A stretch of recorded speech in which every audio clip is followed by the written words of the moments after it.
Bonjour, je suis Francis Mitati, l'auteur de la méthode Entreprise sans souci. J'assiste des entreprises dans la constitution des entreprises, lors des contrôles avec l'administration du ministère du Commerce et des Impôts.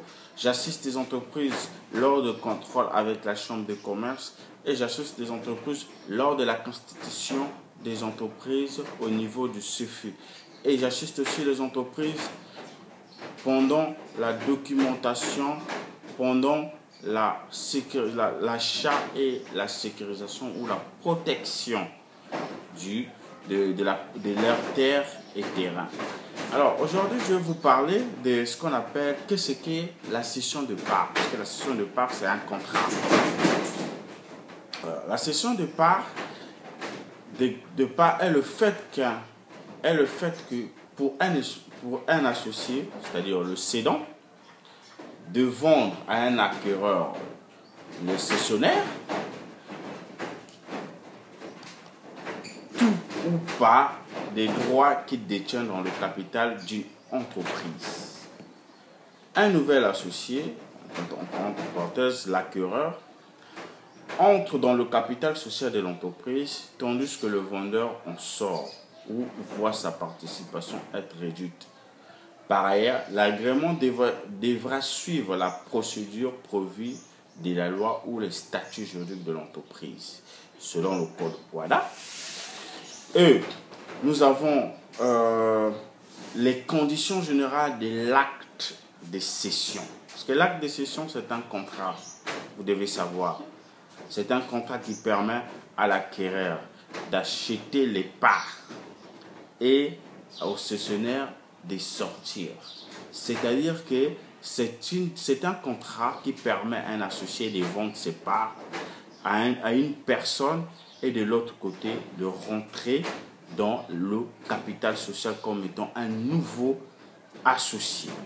Alors, les conditions générales de l'acte de cession d'un contrat. La cession de parts constitue un contrat et doit donc en revêtir les conditions générales.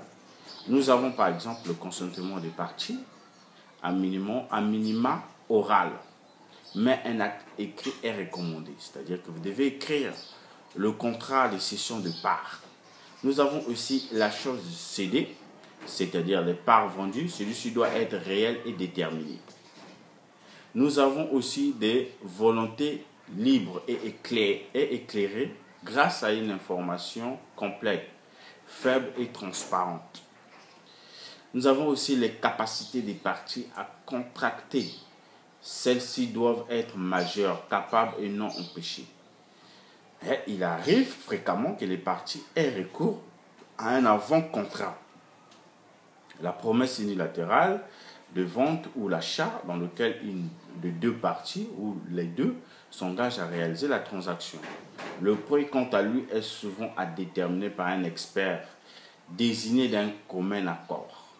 Alors, vous devez savoir par ailleurs, à tout moment de la procédure, le cessionnaire peut décider d'interrompre la procédure s'il souhaite retirer son offre de vente et ainsi conserver ses parts sociales, notamment lorsque l'agrément a été refusé. De plus, si les associés restent silencieux durant le délai prévu, alors l'agrément est réputé donné, entre parenthèses, en même en cas de refus initial de l'agrément. Cette mesure évite que le cédant se retrouve piégé au sein d'une société par faute de l'inertie des autres associés. Alors vous devez savoir que le contrat de la cession du travail permet le transfert de propriété à un autre associé, à un potentiel associé. Alors vous devez savoir que le transfert de propriété a lieu à la signature de l'acte de cession de parts ou au paiement définitif du prix de vente. Certaines formalités juridiques vont suivre comme la modification des statuts juridiques de l'entreprise, par exemple.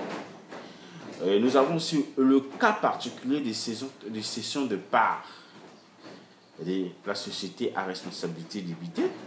L'obtention à l'agrément des autres associés. Les statuts juridiques sont prépondérants en cas de cession de parts, car ils peuvent prévoir des modalités particulières plus ou moins contraintes. C'est-à-dire que lorsque vous faites la cession de parts, il y a une modification au niveau de la documentation juridique. Il faut le savoir. Alors, je vous réserve la suite dans la méthode entreprise sans souci. Si vous voulez savoir plus, posez-moi des questions dans la description de cette vidéo ou soit m'appeler par mail. Mes contacts sont affichés. Alors, vous pouvez aussi cliquer dans la description de cette vidéo. Là, vous allez retrouver nos formations de comment licencier un salarié sur un CDI et comment comment espérer récupérer les indemnités en cas d'un licenciement abusif, surtout pour des salariés qui ont été licenciés.